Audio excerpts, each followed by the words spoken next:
pledge allegiance to the flag of the United States of America and to the republic for which it stands, one nation, under God, indivisible, with liberty and justice for all.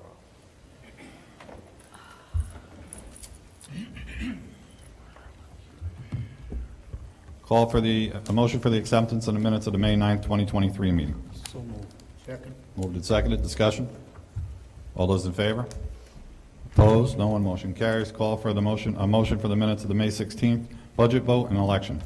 So moved. Second. Moved seconded. Discussion. All those in favor? Opposed? No one. Motion carries. Public forum for this evening.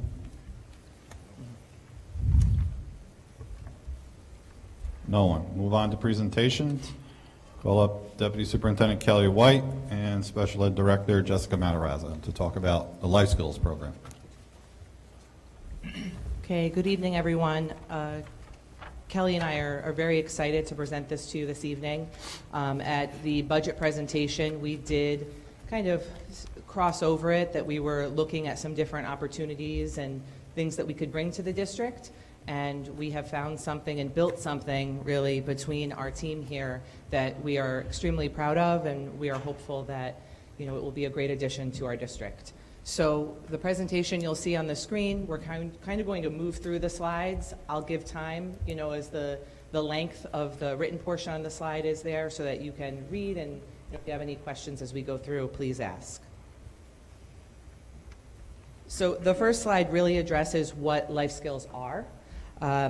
So you can read that just thinking of the abilities and the interpersonal skills. So right now, the elective offerings that we have, we felt we needed to bring this, specifically starting with our special ed population, to work on decision-making, problem-solving, critical thinking, effective communication. You'll see healthy relationships also coded on there. So our goal is students with in grades 7 through 12 with emotional, intellectual topics via this elective course. We have several that we're going to show you tonight so that they can succeed in the community and workplace post-secondary and post-graduation, wherever they go. So right now you'll see in the synopsis there the eligibility for the life skills courses. Initially it's designed for an alternative elective option for our students with disabilities. For next school year, that is our goal, to schedule students that currently have an IEP with a course or courses for some of them, multiple. There is a possibility moving forward. We will be reviewing the program as it's implemented and throughout the first year to see if appropriate to expand the program to our general ed population. So that is something we'll keep you updated on as we move through the course of the school year. This slide provides you with the projected enrollment for each of the grade levels. So on the far left, you can see that reflects, if we just look at grade 7, there are 117 students in grade 7 currently, and that includes all students within the district. Oh, thank you, Kelly, yes. So that's breaking down for the 23-24 school year. We then said 20 of those, based on enrollment, are students that are identified, classified, have an IEP. That percent is 17% for 7th, and you'll see the breakdown of each grade level. And we are able to schedule, if you look at the total, 66 students for at least one life skills course. The grade 14 just highlighted, those are students in district that are alternatively assessed. So we currently have 2 in district. We have many out of district, but 2 in district, and those 2 are being scheduled for at least one life skills course. So you can see that our reach is great.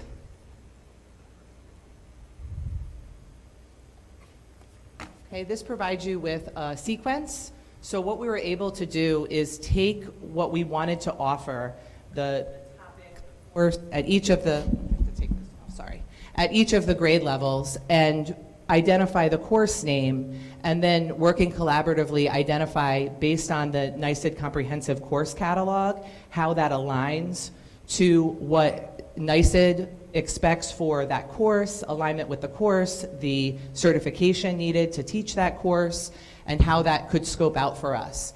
So you can see that high school level students who complete the entire sequence of courses that they're scheduled will earn 3.5 elective credits that they need for graduation. One of our charges here was that the current offerings for students, specifically students with disabilities, what we found is that they are very complex topics, advanced topics. Intro to programming is offered, studio and art, sometimes even some of the intro to music. It goes beyond reach. So these courses are providing them with skills, interpersonal, academic, community living skills that they really need to be successful, and it will satisfy one of the elective requirements needed for graduation, actually 3.5 by the time they're done. So we then scoped out, based on the alignment with the comprehensive catalog, the course name, and we aligned it with the suggested grade level. So social development, we'll go through each of them in a more comprehensive way in the following slides, but you can see social development, the alignment there was 7th grade. Study skills would align in 8th. Life skills 1, you'll see that that is for our 9th and 10th graders. Self-management as well for 9, 10. And then employability skills and community living would be a 10, 11, 10, 12 course. And then the final 3, the career exploration, the life skills 2, and the financial literacy would be offered for our grades 11 through 12 students.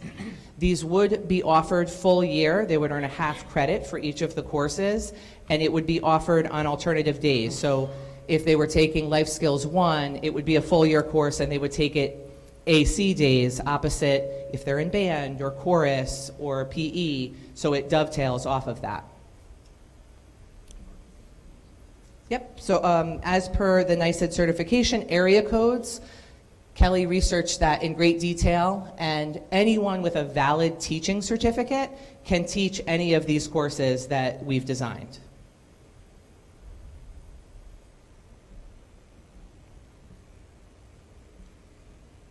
Okay, so now we're going to go through the course descriptions. I'm going to give you a little more time on each of these slides just because there is a chunk there, but I'll try to highlight, as much as I can of what it's saying. So our first course was the first one on our list, which is social development. So really building on the SEL that we're working on for those students. Again, if you remember back to that previous slide, it is a course that's going to be offered to our 7th and 8th graders.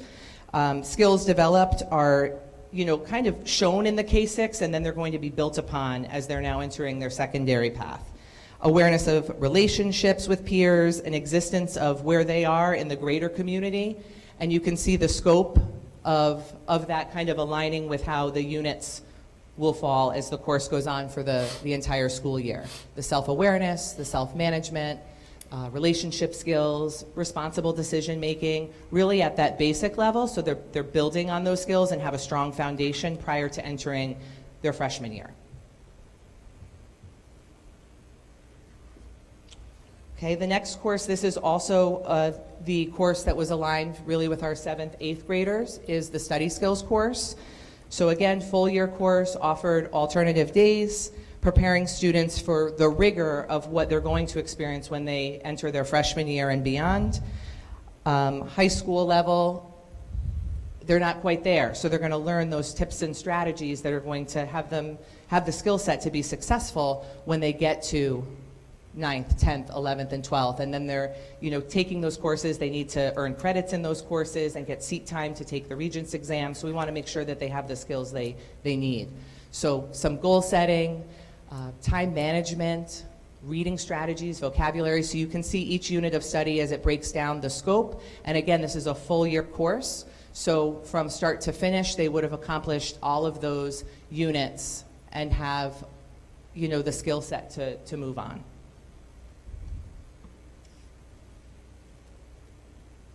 Okay, so now moving into the Life Skills 1 course. So referring back to the chart, this is when they enter that 9th and 10th grade in their academic career. So we have goal setting happening here with decision making, plan development, how to communicate effectively. We also have them learning about themselves and how to live a healthy lifestyle and have making decisions effectively so that they're healthy and they can work in the community safely. Everyday math skills, that's highlighted as Unit 6. Everyday math skills are basic math skills, so counting money. If they go, for something, how much should they expect in change? If they go for dinner, the tip and the percentages. So kind of ground level money skills that a student is going to need as they move forward. And then some basic budgeting. If you have your apartment and you have rent and your electric bill and this is what your paycheck is, just being able to effectively navigate that very complicated piece that you never feel prepared for. Okay, moving into self-management. So here we're going to do some motivation, some overcoming setbacks, which, okay, so you didn't do well in that class. How do we move on from that? How can we pull in some effective strategies to do better next time? Or for our 9th and 10th graders, sometimes they have a setback at home or with a peer. How do they navigate that so that it doesn't impact their learning and their attendance and their progress towards graduation ultimately? Some student support collaboration will be done here, as well as giving and receiving constructive feedback, both from staff and peers, so that helps them navigate their classroom environments better, their personal lives better. So just really providing them with those management skills, both academically and social emotional. Okay, the next course that we've identified is employability skills. So if we look at the chart, I think we're into 9 through 12. So now they're in that stretch, of their academic journey where they're earning credits. They're also having to log community service hours, getting out in the community, getting a job, so that you see some of these employability skills. It's your basic entry-level position that we're going to identify here for the students and help them with the skills that they need to be successful in achieving that.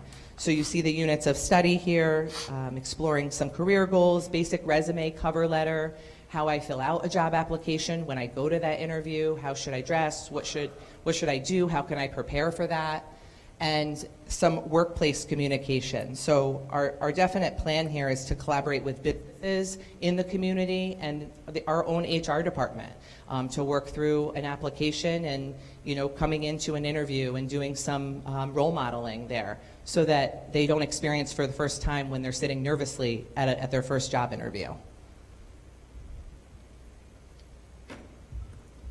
Okay, the next course that we've built in is community living. This is Kelly's favorite. So we have, again, the 9 through 12, and this was exciting for us to develop because it's really a deep dive into students learning about where they come from and where they live. We plan to build into the curriculum a lot of outreach into the community, a lot of navigating the resources available, what we have, some mini field trips or inviting in members of the community so they can explore together. Something else here that, it will help the students. They all have to achieve 40 hours of community service. So by linking them with someone in the community and making that alignment, it'll help them set appointments to say, I'm going to give back to my community. And look, I'm earning my community service hours while doing it, which is something that some of our students have a very hard time achieving. And they get to their senior year and they haven't logged any hours or enough hours to be able to satisfy that requirement for graduation. Anything I missed here? Yeah. Also, within that course, we really want to expose students to the opportunities in terms of service back to the community, whether that be through emergency medical response, so fire departments, ambulance, different organizations like Kiwanis, Lions Club, really embracing that you're a member of this community and you have valuable skills to give back. Perfect. Okay, the next course that we want to bring in for the 23-24 school year is the career exploration course. Again, we're in that 9 to 12 window of reach, so offering opportunities that go beyond like a job career focus. What are personal goals, priorities, and interests? Right now, we have, the guidance department completes kind of that interest survey and helps try to navigate students to what their next steps want to be, but this will dig a little deeper for our students so they can identify, hey, what am I qualified for? What education or training do I need? And then helping make those connections so that they can satisfy those requirements to achieve that. Perfect. Yeah. Okay, so the next course that we are working to build, and if we aren't able to build it in because there isn't a need for the 23-24, or it doesn't work with scheduling, we hope to introduce the schedule for the following school year, is that Life Skills 2. So we saw the Life Skills 1 early on in the academic secondary, bringing this course in the later, kind of when they're reaching the 11th and 12th grade mark, so right before they're about to leave us. So looking here, you can see it's a deeper dive into those skills. We're looking at, how do I maintain my apartment, beyond just the rent? Like, what do I need to do? Automotive care. How do I take care of my car and the service that it needs? Time management, money management, back to that household budgeting. Also some grocery shopping and meal planning. You eat out every night, you're going to be spending a lot of money. So how can we check off on the grocery list what we need? And something that came up here is our ShopRite does a great job of putting out the weekly flyer and aligning almost like a menu. So here's what you can purchase and you can make this meal. So bringing in that and some alignment with ShopRite so that we can actually do some active work to have students explore that more. We have that hands-on independent living, experiential learning, and really aligning the staff and the community with all of this work. And the last course that we've built is the financial literacy course. So we plan to align the curriculum with the scope that you see in front of you. So basic budgeting to have healthy financial habits. You're going to get those credit card companies calling you, but if you say yes every time they call, you're going to have a great deal of debt and then pay for those. So healthy habits so that they have a lifelong, financial being overall. We want to align, we have great resources in the community for banking and accounting and all of those people that could come in. We can go out to the community and research and kind of live, okay, what is basic banking and can I open a checking account? Maybe some of our students don't have that. How do I do that and what do I need for that? So really just bridging the gap that's there for our students and making that alignment so that when they leave here, they have the skills needed to be successful, and they know in their own community where to get those resources.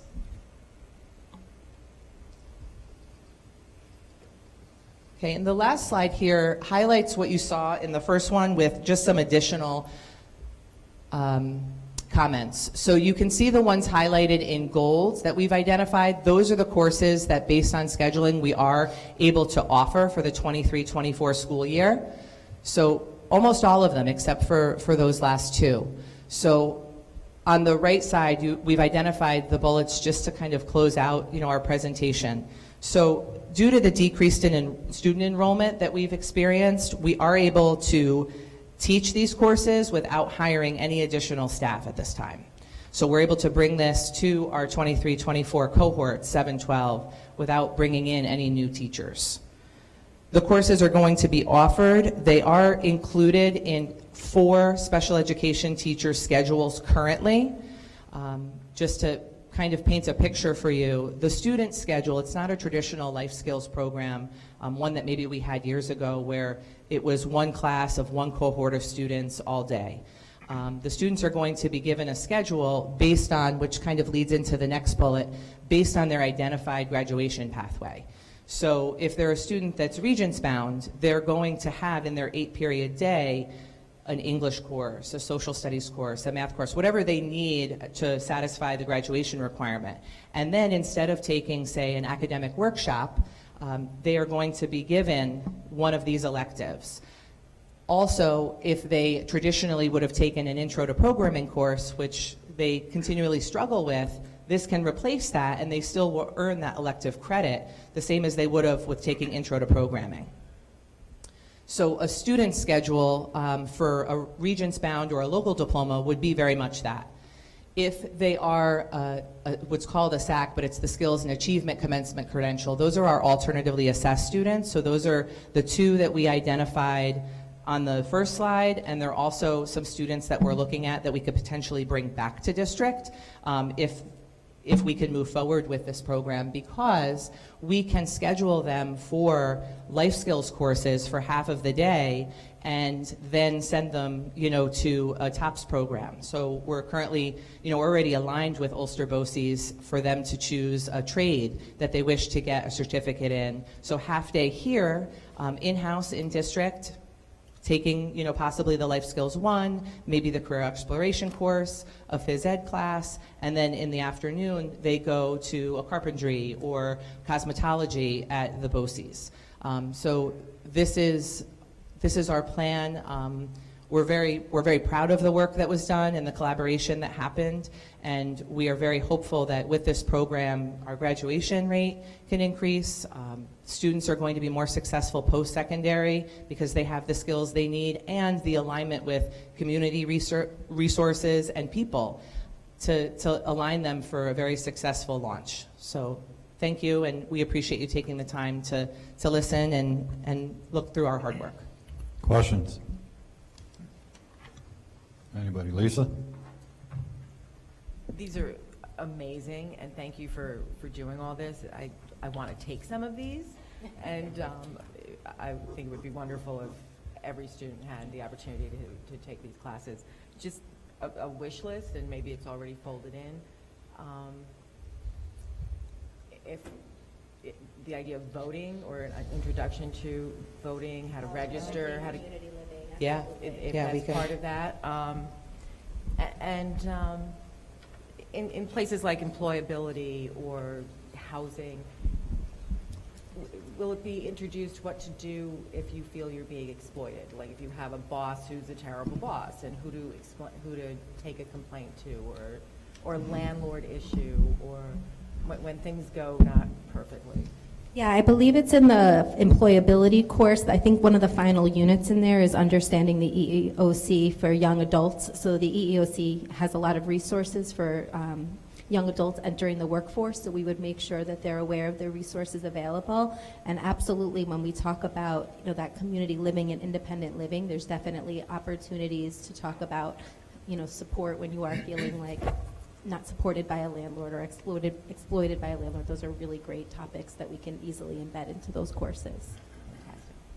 If I can and just add, Kelly and I have had deep conversations about, not just identifying the courses and the course description, but our work in really writing the curriculum and the alignment with our standards. So that's something we're going to build with our team, so that we can work all of that in. This is not a curriculum that was purchased. It's not canned. This is something that we designed from the ground up. So it's ours. And the curriculum writing that's going to be done, Kelly and I are going to be very much involved in that to make sure that it's incorporating all of that we want it to be. In addition to that, we have some resources that are available and that will be identified and worked into the curriculum writing, so that a teacher has kind of a starting toolbox, right? Because this is very new. But again, it's something that we've built, so we're going to make it exactly what we want it to be and incorporate all that we can. John? Thank you for your presentation. A couple of questions. So this will be handled by our current staff, and they'll get training and things to go along with this. Correct. We talk about when kids get to 7th or 8th grade and they're on a 3rd or 4th grade reading level, it's already too late. I mean, we admit that it's a lot to make up. So why are we only starting this for kids that are in 7th grade? And it looks like me like some of the first things that are on the 7th grade list, which I misplaced here on social development and stuff, I think we would be much better served doing this earlier in the elementary school.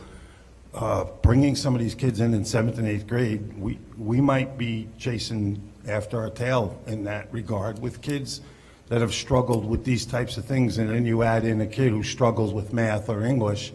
Are there any plans to attack this down the road earlier in the program?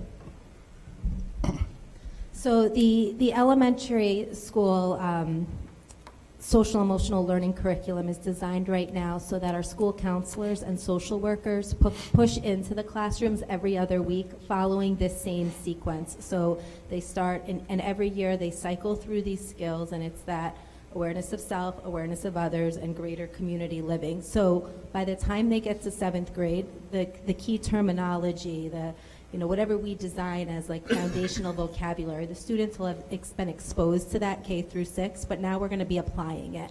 So these, there's groundwork being laid and has been being laid the last 2 years for this. So our current cohort of 6th graders coming into the middle, junior high next year, this isn't going to be new to them. They'll have some working knowledge of these key themes that the CASEL, that's the Collaborative for Social Emotional Learning, has developed, which we're following in our SEL lessons in the elementary school currently. I understand every other week.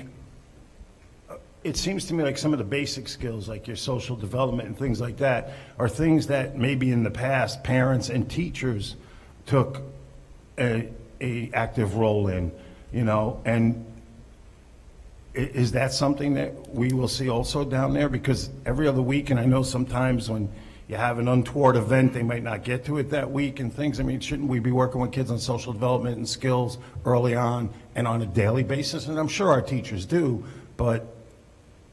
So I know in the elementary school, they currently have an SEL theme of the month. So when the counselors push into the classrooms, the teachers are staying in there. That's not like an additional prep time for them. So they should be active participants in those lessons and then taking what was presented by the counselors and embedding that into their daily instruction as they move through that theme. But we can definitely reinforce that these skills really need to be addressed at an earlier age. I agree with you 100% in that. Thank you very much. Dan? Thank you for the presentation. What criteria is going to be used to be able to offer these classes to all students? It's really good classes, it seems like, in adulting, Yeah. that all young adults should have some sort of knowledge in. I think as we, if we look at our current enrollment in the elementary school, some of those class sizes coming up are barely reaching 100. So as these students move up into the junior, senior high, a way for us to retain staff and have the availability of more staff to be available to teach those courses will become a reality. If we're seeing success in this program, which we know we will, if there would ever be an opportunity to expand and have teachers brought on to permanently, teach these classes all day, I think it's something that we should keep an eye on for the future and for future budget seasons. But I think the launch and the approach we're taking to refine the program and continually assess the needs of the students as they come up is a safe entry point. But I agree, all students can benefit from these courses, and really, if we have the staff available, I would want to see every student have to take some of these courses to graduate. And are the scope and sequence outlines going to be available for board review, especially when it comes to values and ethics?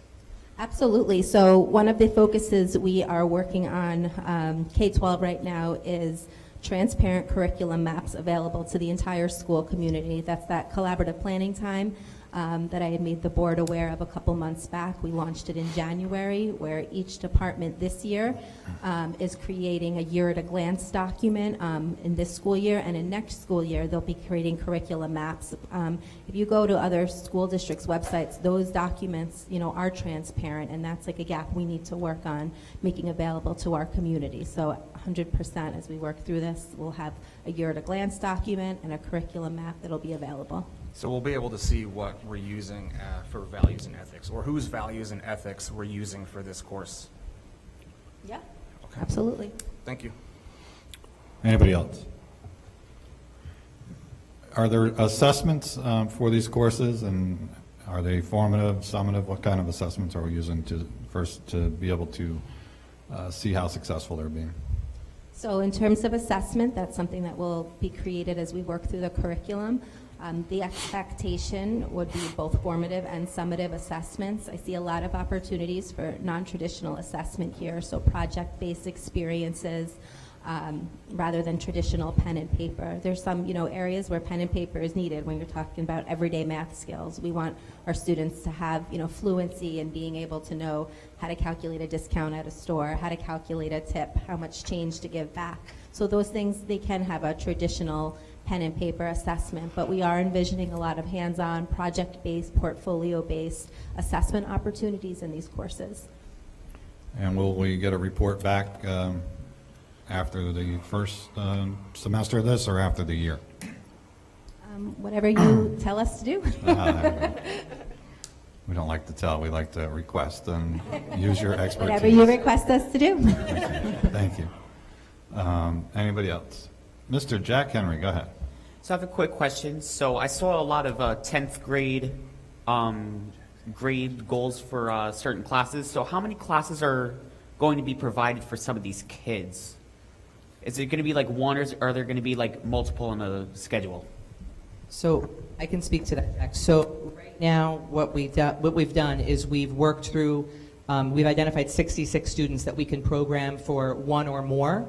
Scheduling is a difficult task. So if it's a student that takes chorus and also has a resource room and also has some co-taught classes, sometimes those classes are a little as to when they can be offered.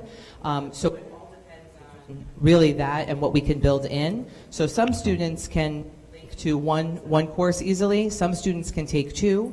So as we work through the program, we'll be able to identify, kind of expanding who we can reach. But at least we've identified 66 students that can be scheduled to take at least one. But there are students that do have multiple. And like I said, if it's a student that once we make the alignment with the BOCES program, it may be a student that is going to take 3 of those courses before they leave for BOCES, and then we've reached them even more. And we've been able to offer them even more as far as their credits. Okay? You're welcome. Thank you. Anybody else?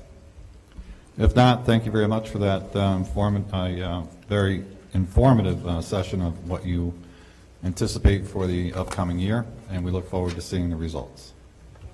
Thank you very much, and thank you for your support.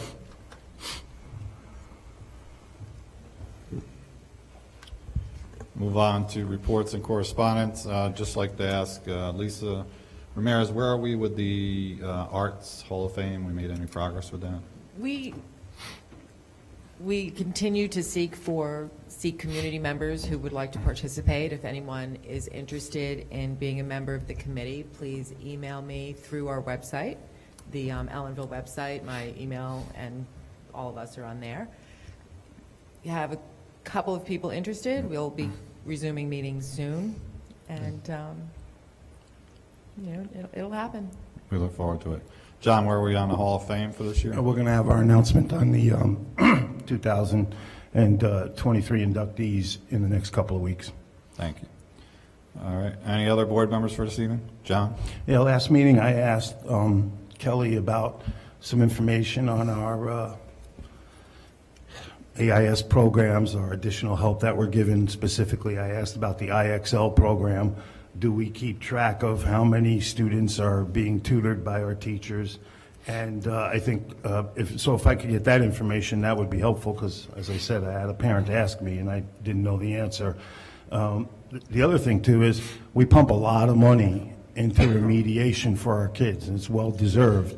But when our former assistant superintendent for curriculum was here, we went through 2 or 3 programs, and it seemed like we never got results because we were switching programs so often. When can we see definitive results on whether all of this extra time and money we're putting in is paying off?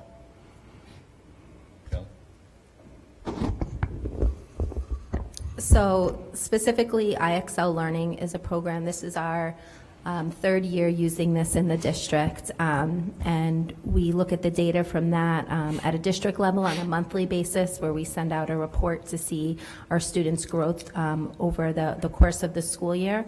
One additional thing that we incorporated was a new feature offered by IXL called a snapshot. So now 3 times a year we capture students' data points. So we do a fall, a winter, and a spring snapshot, so we can see their growth from the start of the school year. Based on the students who are logging into IXL and practicing skills. We're seeing great gains there. In terms of the attendance in our extended day programs, we're working on gathering that data. Attendance is taken daily. We're also able to look into the analytics on the IXL dashboard to see how many hours students are spending a day in IXL learning, and also what skills are being recommended for remediation. And we are planning on, after our spring snapshot and our final FMP diagnostic, that's our Fontes and Pinnell reading diagnostic, we'll be doing a presentation to the board this summer where we highlight the growth that has been made since our implementation of the new reading program, our use of IXL, and the growth students have made in their reading levels over the course of the school year. So we'll be seeing a report on that in the future. My other question was, last week, was the IXL is a computer program. Students are working on the computer, but when students are struggling with math and things like that, is it feasible to ask if there's also instruction there, or are the teachers just putting kids on the computer? The IXL learning labs are designed as a place where students can come in and access, they may not have access at home to the internet or a Chromebook, so it's a place where they can come in before school and after school and have additional time working on their customized learning plan. The platform itself, not for every skill, but the company's still expanding it, has built-in instructional videos. The teachers that are overseeing those, the IXL learning labs, are available to answer questions for students, but the program, because it's a diagnostic program, I can be in a classroom with students that have different learning plans. So it's not a class where traditional instruction would be taking place, because I could have 10 students in the lab all having different needs. And the labs are also mixed by grade level. So it's not something where a teacher would be standing up doing a traditional lesson, but can provide support to students. Thank you, Kelly. So the point that the parent made to me seems to make sense. If a kid's struggling with math, going on an IXL program that seems to be a self-taught, follow the program type thing for a kid that's confused, might not be getting it done. That was the concern. And I think you just confirmed that that's what they're doing.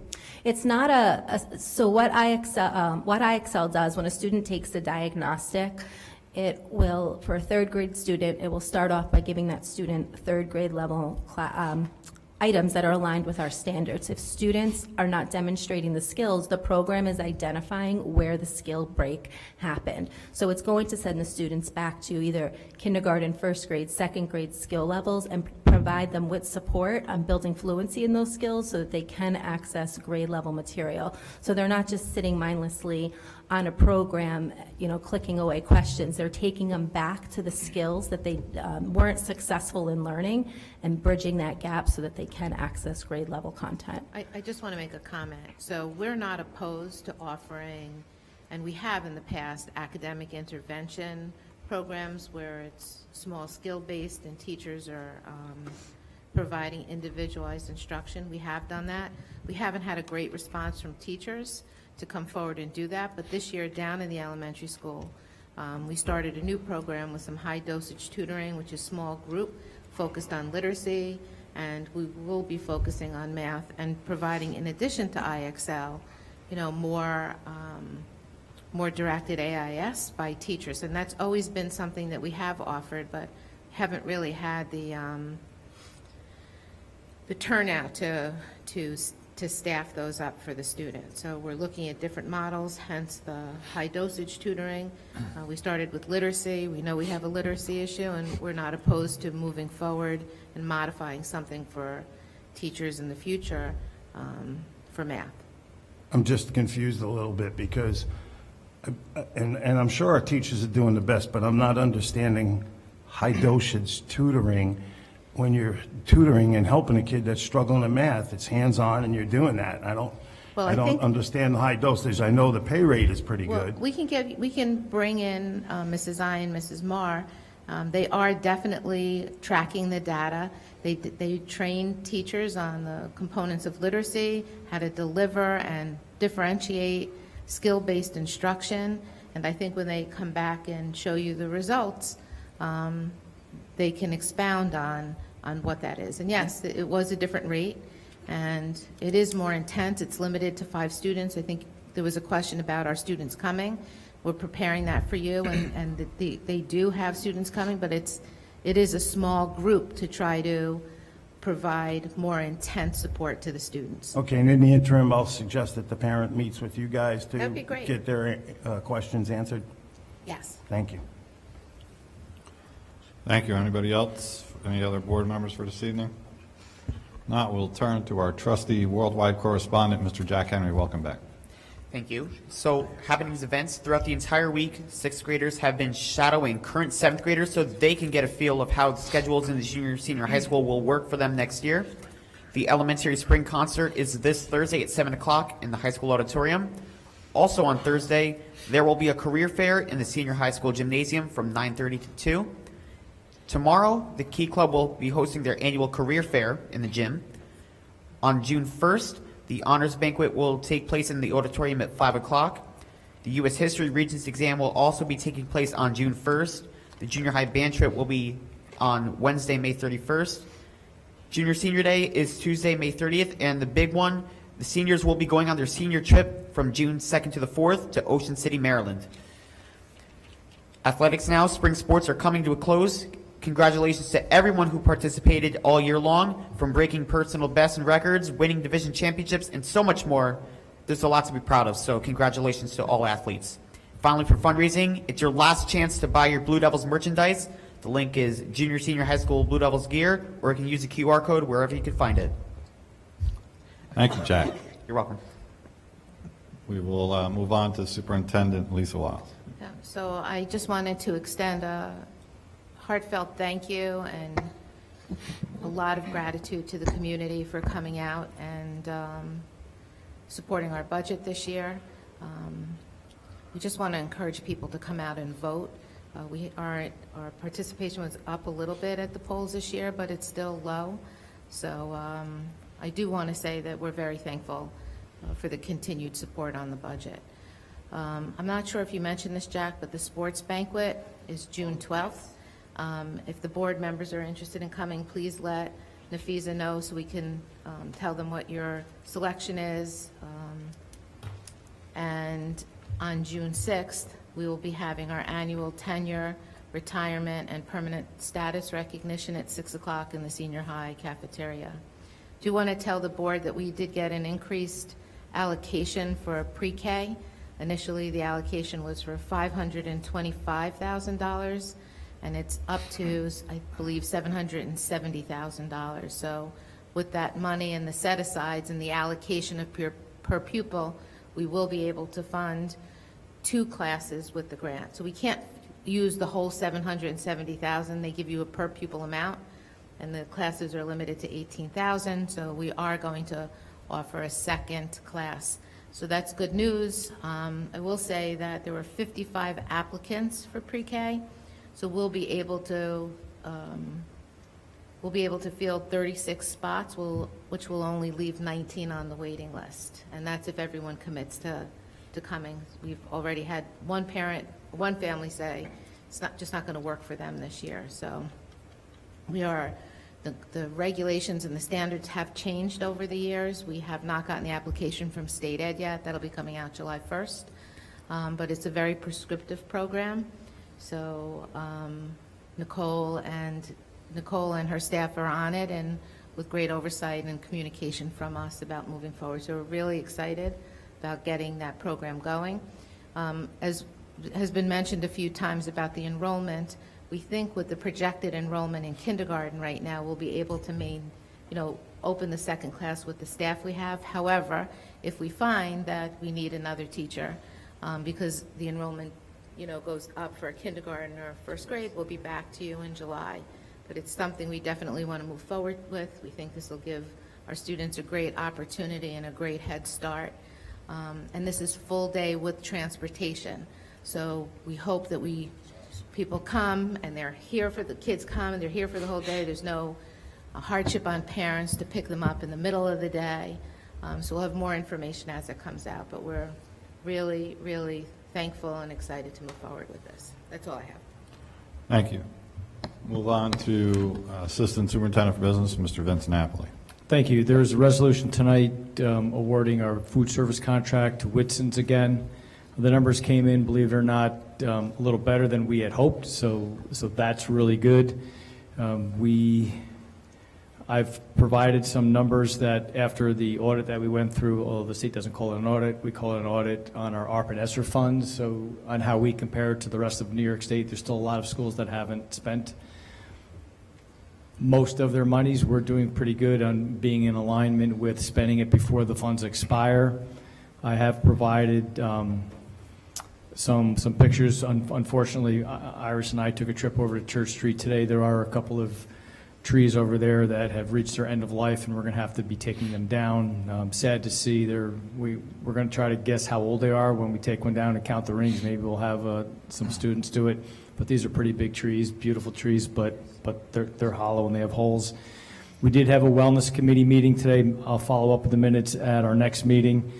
We talked about our farm to school grant, which is doing really well. The Just a Bite program is, the students are really loving it, and in June we're going to try to do locally sourced strawberries, some asparagus, and then we're thinking about some other type of products in the fall when we come back, some other types of meats and foods to try. Thank you. Vince, could we get the head of Whitson's that's down here now to come to the next meeting and talk about what they provide? There's been a lot of issues with the food down here, and we'd like to have them here just to. Sure, is there talk something about. specific that you'd like me to have her talk Just like about? to have her come and talk about what they provide, how they provide it, how the meals are formulated, what, Sure. you know, Yeah, you bet. questions like Menus, that. things like Menus, that. things of that nature. Also, Mr. President, Vince, do we know why all of the bidders did not respond to the request for quote The bidders for what? for the food service? Every year, every time I've done this, I think this is maybe my third one, we typically have bidders show up to the pre-bid conference. There's only a few companies in the country that actually bid on food service. Aramark is a big player. They didn't bid this year for whatever reason. They've lost it the last couple of years. We had them when I started, and another company showed up and they backed out last minute. But there's only a couple of large companies that can handle, pretty big schools. Yeah, so I don't know why a company backs out or why they don't bid, but I see that too with even just with, I put the trees out for bid. I contacted a lot of companies or our paving and seal coating, and whether they're too busy, they don't have the time. I don't know the reasons why they back out. But yeah, we had two on the schedule, and maybe that made it competitive for Whitson's to lower their numbers. So Thank you. you're welcome. Thank you. We'll move on to Deputy Superintendent Kelly White. Good evening, Jack. Did you say the health fair was tomorrow, right? I wanted to- Yeah, we weren't 100% sure. Is it? Yep, it is tomorrow. Oh, it is tomorrow. Yep, so I wanted to just clarify that in case anyone wanted the date confirmed. So the health fair is taking place tomorrow, and then on Thursday, we have our career recruitment event taking place here on campus. We're excited to share that we have about 40 businesses and organizations participating in the event, and within my board report is a list of the organizations that we have coming in and the resources that we provided to students to prepare for the event. So we are really excited for this, and I'm looking forward to sharing with you all the success that we see from this event. Jody. What grades get to attend that event? So since it is a hiring event, it's focused more to students in grades 11 and 12, students who are eligible for working papers and employment. But we did put an email out to the staff that if you have students in grades 9th and 10th grade that are a little older in your classes, they're invited to come down as well. Or if they have students that are just interested in seeing what opportunities may lay ahead, they're invited to bring their classes down. But during the lunch periods, any student can go over and walk through the career fair. Thank you. Thank you. Danny. Was this advertised as a hiring event or a career fair? It was advertised as a career fair, and it specifically stated this is an opportunity for businesses and organizations looking to hire students for immediate employment and or looking at future career opportunities. That's how it was presented to our businesses and organizations that were reached out to. All right. It'd be nice to see students outside of 11th and 12th grade attend as well to see what's out there for them? Yeah, like I Come said, it is post-graduation. open to all of our students during their lunch periods. We want to create opportunities for our students that are in 11th and 12th grade to have time with employers, to have meaningful conversations, talk about immediate opportunities that exist, for them as they prepare to graduate or if they're staying home. As well as potential opportunities. Yeah. Anything else? No? We will move on to personnel resolutions for this evening. Under 6.1, be resolved, Superintendent of Schools, upon the recommendation of the Superintendent of Schools, be resolved the following substitute personnel be appointed to the 22-23 school year. There are 3 names: Christopher Lianis, Bethany Crissini, and Cameron Ryder. Second. List has been moved and seconded. Discussion? All those in favor? Opposed? No one? Motion carries. Upon the recommendation of the Superintendent of Schools, be it resolved that Kara Fluman, who holds an initial New York State certificate in the area of English Language Arts, grade 7-12, be So appointed. moved. It's been moved. Second. Seconded. Discussion? All those in favor? Opposed? No one? Motion carries. Upon the recommendation, Superintendent of Schools, be it resolved that Cassandra Reyes, who has a pending initial New York State certificate in the area of English Language Arts, grade 7-12, be appointed to a 4-year probationary position in the tenure area of English, effective September 5th, 2023 through September 4th, 2027, at a contractual rate of $59,496, step 1, bachelor's plus 0. So, second. Been moved and seconded. And I would like to point out, I believe that Ms. Reyes has joined us this evening. So Ms. Reyes, can you stand up so the board can see who you are? And we say hello. And we will welcome you right after the vote. Discussion? All those in favor? Opposed? Unanimous? We welcome you. Thank you for joining us. It's great to see you. And good luck in your career. There are 7 tenure appointments. If we can move those, I'll read the names. If not, I'll read. Second. And it's been moved and seconded. And we have Mark Desarme. And then we have Ashley Aliano. And then we have Lindsay Kuros. Sierra Reagan. Mandy Dickman. Noelle Van Bendenschoten. And Kelly White. Wow, Kelly. Made the Like a list. surprise. I looked at it, I was like, Kelly White, wow. Congratulations, Kelly. It's been moved, seconded, discussion. All those in favor of tenure appointments? Opposed? No one? Congratulations, everybody, on their tenure. Congratulations, Kelly. Permanent appointment upon the recommendation of the Superintendent of Schools, be it resolved that the appointment of Emily Nolan, teacher aide, be made permanent following successful probationary moved. attainments. It is moved. Seconded, discussion. All those in favor? Opposed? No one? Motion carries.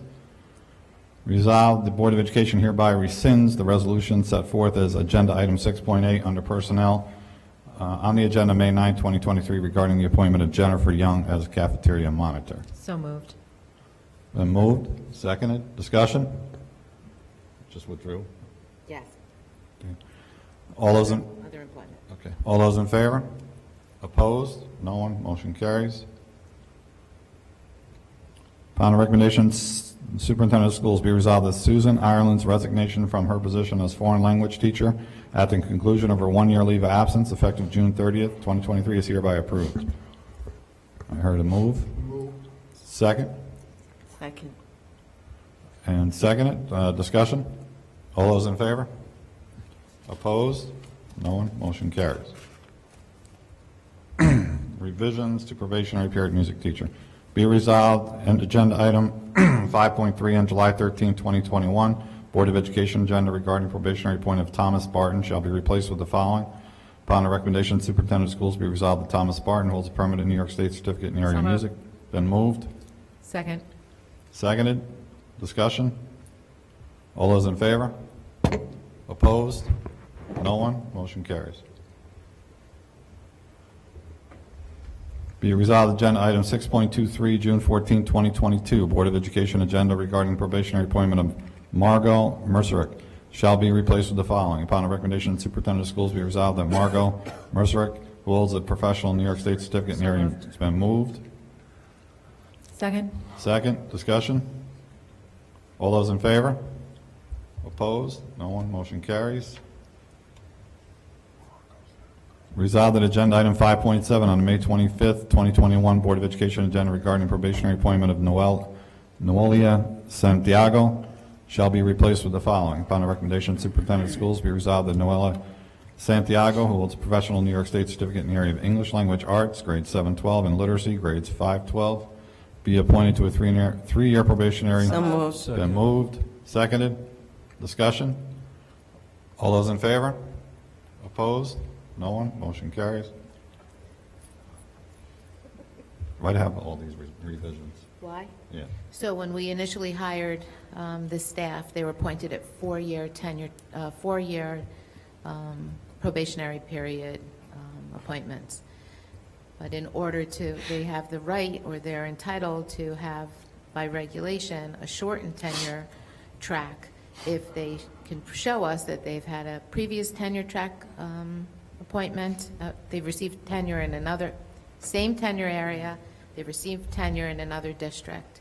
But they also have to show us their final ratings for the APPR and the regulation. So we've been compiling all this information over the years. People sometimes have to go back and get their tenure appointments, and we waited to put these all together at once as opposed to piecemealing them. So we got everything together, and we put them on, and I think there's 5 appointments here, and they're all entitled to have, based on receiving tenure and their ratings, shortened tenure periods. So can Thank we you. move 6.17 and 6.18 together? Yes.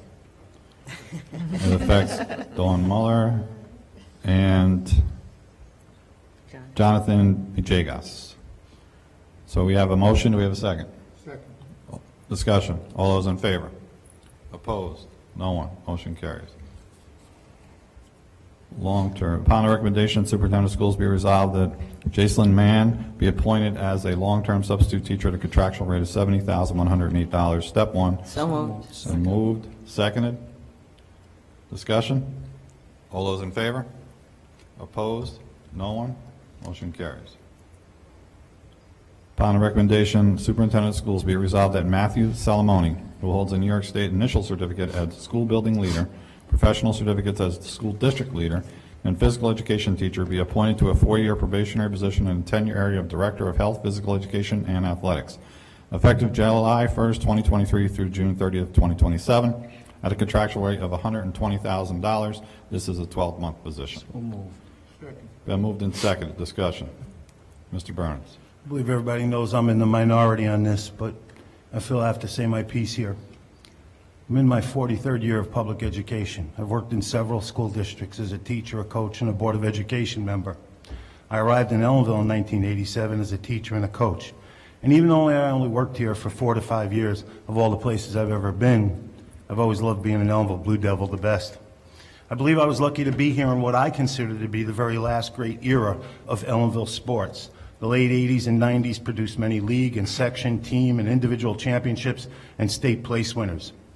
I've always wanted and worked toward us being great in everything we do: academics, athletics, music, theater, and clubs. I've repeatedly asked, why don't our kids deserve the very best? All of our neighboring districts have strived to improve their athletic programs, including their facilities. Today I was at Rondell Valley, where they're building a brand-new concrete concession and restrooms to go with their new all-purpose turf football field. Ellenville, however, has not strived to be great or give our kids the very best, and I'll give you some examples. Approximately 16 years ago, as president of the Ellenville Booster Club, I began a petition to have lights installed at the football field. We got the signatures, the public referendum passed, and we got the lights. And we've enjoyed many good events under those lights over the years. But in these past 16 years, the district has not made one significant improvement in any of our athletic facilities, not one. Consequently, our athletic facilities are some of the worst in all of Section 9. Striving to be great, providing our kids the best. No, we offer mediocrity, and it seems there is no relief in sight. Another example. Our softball team is having a great season. They made the MHAL playoffs. They garnered a spot in the Section 9 championships. They won their first sectional game. They currently have a record somewhere around 12-4, and yet we could not even provide replacement light bulbs for the field scoreboards, so our fans don't have to guess whether we have 3 runs or 8 runs or what inning it is. We can't even take care of the simple things. Everyone at this table has agreed that our athletic program needs a huge infusion. We advertised for an experienced athletic director who we felt could come in and make improvements to our programs and facilities.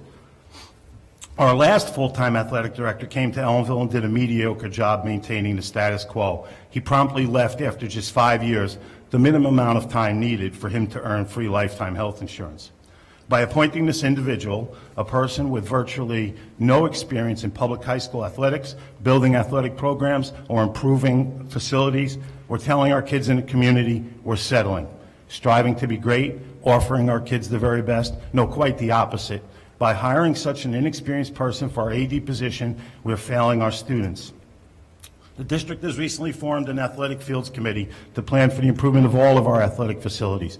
My 43 years of experience tells me that we will not see these improvements for many years. This is not in any way a condemnation of our coaches or our athletes. They always give their best. Our interim athletic director, a retired Ellenville principal, has done an outstanding job. But by rushing to approve an AD that has such limited, if any, experience at the very things we need the most, we have failed our kids, and for that I apologize to them. Thank you. Any further discussion on the motion? All those in favor? Roll call vote, please. Roll call. Iris. Yes. Jody. Yes. John. No. Danny. Yes. Yes. Willie. Yes. Ethan. Yes. Lisa. Yes. Reverend Collins. Yes. Yes. Motion passes, 8 yeses, 1 no. Move on to 6.21, upon the recommendation of Superintendent of Schools, be resolved that the revised terms and conditions of employment for Susanna Schwall are hereby approved. So moved. Second. Moved and seconded, discussion? All those in favor? Opposed? No one? Motion carries. School board member results. Whereas the Board of Education of the Ellenville Central School District has received the results of the May 16, 2023 annual school district election for 4 members of the Board of Education from the Chief Election Inspector. There were 10 write-in votes listed below: Stephen Levine, Francis Gerge, Patty Steinhoff, Sharon Richmond, Barbara Hoff, Robert Pollock. Now therefore be it resolved that after the tabulation of the votes cast on May 16, 2023 annual school district election, Board of Education Ellenville Central School District hereby certifies and accepts the following results of the election for the 4 individuals to fill positions of the Board of Education. Number 1, Philip Matrician, receiving 360 votes, elected to fill a 3-year term to the Board of Education for the Ellenville Central School District, commencing July 1st, 2023, ending June 30th, 2026. Number 2, Ethan Lonstein, receiving 330 votes, is elected to fill a 3-year term on the Board of Education for the Ellenville Central School District, commencing July 1st, 2023, and ending on June 30th, 2026. Number 3, Willie Bruce, receiving 328 votes, is elected to fill a 3-year term in Ellenville Board of Education for the Ellenville Central School District, commencing July 1st, 2023, ending on June 30th, 2026. Number 4, John Burns, having received the 4th highest number of votes, 311 in the May 16, 2023 election, be confirmed as a school board member for a 1-year term commencing May 17, 2023, and ending June 30th, 2024. So moved. Second. Moved and seconded, discussion. All those in favor? Opposed? No one, motion carries. 8.1, student IEPs, be resolved, attached list of student IEPs be acknowledged as appropriate. There are 42. Second. It's been moved and seconded, discussion. All those in favor? Opposed? No one, motion carries. Resolved that the Boyd Egler Award in the amount of $200 be established pursuant to the terms and criteria designated by the donor. It's annual. Moved. Second. Moved and seconded, discussion. All those in favor? Opposed? No one, motion carries. 9.1, Mr. President, move now one. it's been moved. Seconded, discussion. All those in favor? Opposed? No one, motion carries. Other resolutions? Motion to move 10-1 to 10-7. 10-1 to 10-7. Second, discussion. All those in favor? Opposed? No one, motion carries. let's go to 10.8. Somebody want to move that? I left that. So moved. Been moved. Do we have a second? Second, discussion? Iris? Is this the, it's not coming up on my screen, so is this the agreement between, what is this agreement It's for? the agreement between the school district and the town of Mamacating to share Oh, the this is cost. Coles, Yeah, okay. for the defense of the challenge to the assessment of Right, goals. okay, sorry, okay. Any Thank further you. discussion? All those in favor? Opposed? No one? Motion carries. Ladies and gentlemen, mark your calendar, June 6th. While it will not be an official meeting, we will be honoring those who have been granted tenure and retirees and those with permanent appointments in the cafeteria. What time? 6 o'clock? 6 o'clock. And the next meeting will be on June 13, 2023. Anybody like to see anything on the next agenda? If not, I'll entertain a motion to adjourn. Second. Move to seconded discussion. All those in favor?